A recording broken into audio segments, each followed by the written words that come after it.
I mentioned one day I was going to talk about wiring, and this is as good a time as any. I'm working on the generator. I wanted to check out the bearings, put new brushes in, that sort of thing. But when I took it apart, I noticed the wire coming from the regulator had been chewed on by a rodent. You know, could have been a chipmunk, could have been a squirrel. They tend to want to eat wires. This is the old cloth-covered wire, but they'll eat plastic. I've had them chew off complete plastic wire harnesses. So I'm fixing it, but I am fixing it in the right way, with, you know, running the wires inside of this wiring loom. And now this stuff is the old, you know, like the whole car is done with this kind of stuff. But it's woven cotton, asphalt covered. So rodents don't find this appetizing to chew on. You know, this looks black most of the time. Eventually, it gets to looking kind of brownish, but you know, it comes in different colors. But there's a guy, that's this guy, that actually carries this stuff, and I think it's like 8 different sizes. You know, but for working on old cars, this is fantastic. And when I do a wiring like that, you know, all your terminals, they tend to come with this crimp-on plastic insulator. I never use those. I immediately throw them away. You know, the plastic part, and actually solder it. That way, if I ever need to, I can heat it up and pull it off again. The only modern concession I make is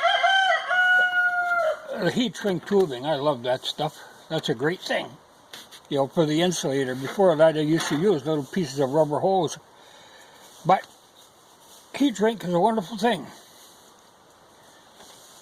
So, this, normally I would use heat shrink on here too, on the end of this wiring loom. But this actually came with this wire, kind of a staple that folds over it. So I put that back on. But that is a way to wire. That's great. It always drives me nuts when I see stuff put together very kind of cobbled together with these crimp-on wire connectors, which are not reliable. Or the worst, the absolute worst to me, is when I see somebody who's using Scotch locks.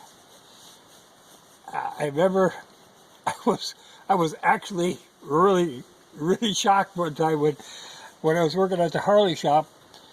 Brand new motorcycles would come in, you know, the full dresser, and when they assembled them, the tail lights were wired in with Scotch locks from the factory.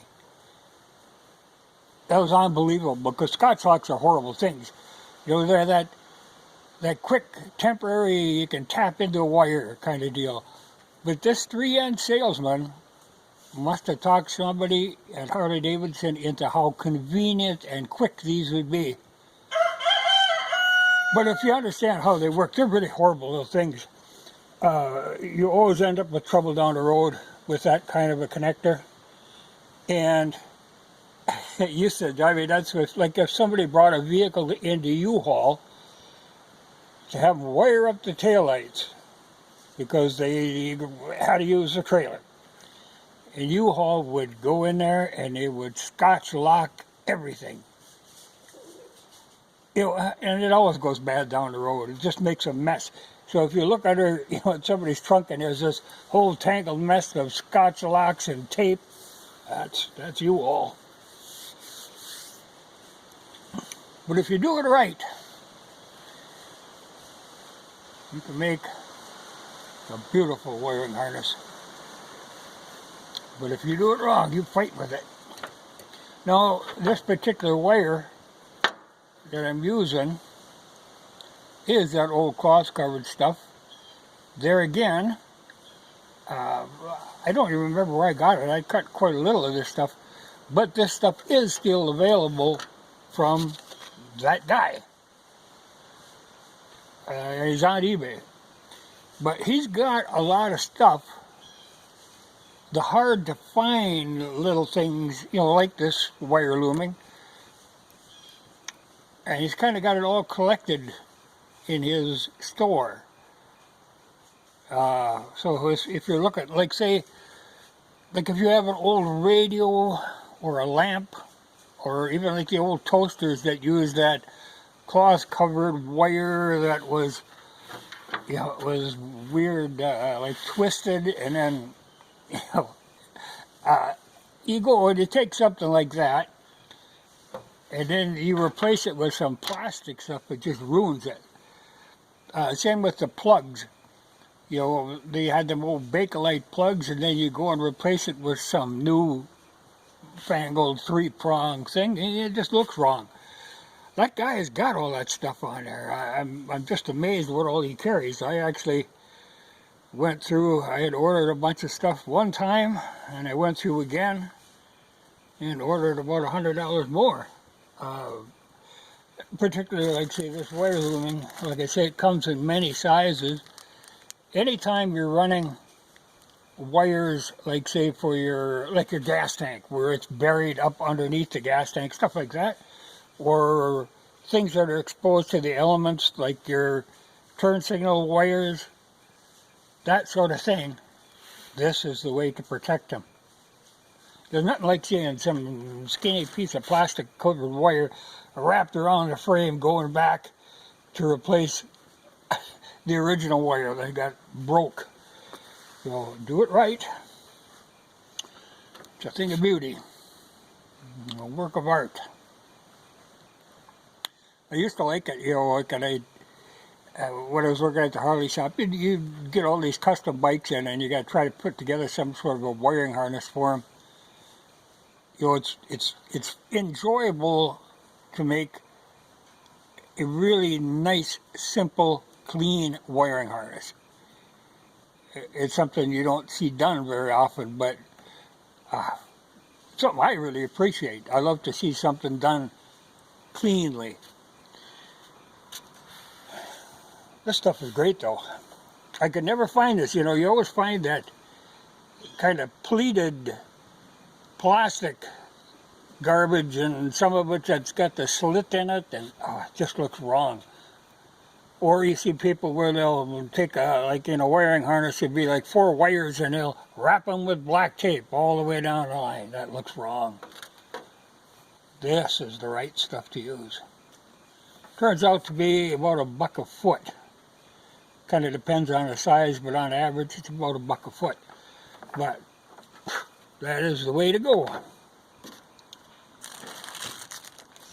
Nice stuff. I ordered a whole bunch of more of this just to have it on hand. And like I say, he had wire connectors, and well, he's got stuff. You know, or he's kind of like a clearing center for all the obscure electrical connectors. Well, and he's got a lot of new stuff too, you know, for your high performance cars. You know, he's even got, like, say, the terminals if you're like rebuilding an old Maytag motor, or the spark plug terminals. He's got them. You know, the old brass ones, and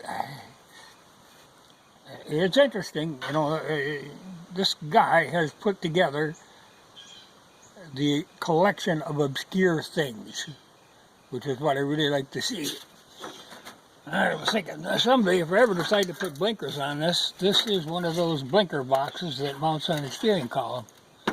But I would have to rewire. You know, this has got all that old cloth-covered wire on it. Oh, and I was going to mention too, you know, that guy sells that wire in many different color combinations, so that you're able to trace, you know. It's always nice to be able to color code things. You know, like say, if you have an old Maytag motor, or the spark plug terminals, he's got them. You know, the old brass ones, and well, he's kind of like a clearing center for all the obscure electrical connectors. Well, and he's got a lot of new stuff too, you know, for your high performance cars. You know, he's even got, like say, the terminals if you're like rebuilding an old Maytag motor, or the spark plug terminals. He's got them. You know, the old brass ones, and well, he's kind of like a clearing center for all the obscure electrical connectors. Well, and he's got a lot of new stuff too, you know, for your high performance cars. You know, that's why, like on this wire, we've got the red and the black. I leave enough out, you know, instead of running it right up to the end, I leave enough out so that you can keep track of your connectors, you know, what color goes where. But I'm surprised to see, you know, because most of these have got a tracer, a color tracer in them.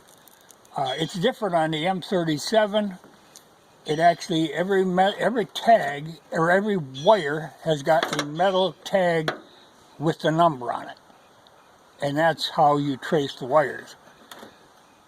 But most of these, it's just a matter of, you know, it could be a green tracer or a red tracer or a solid black, or, you know, there's different combinations.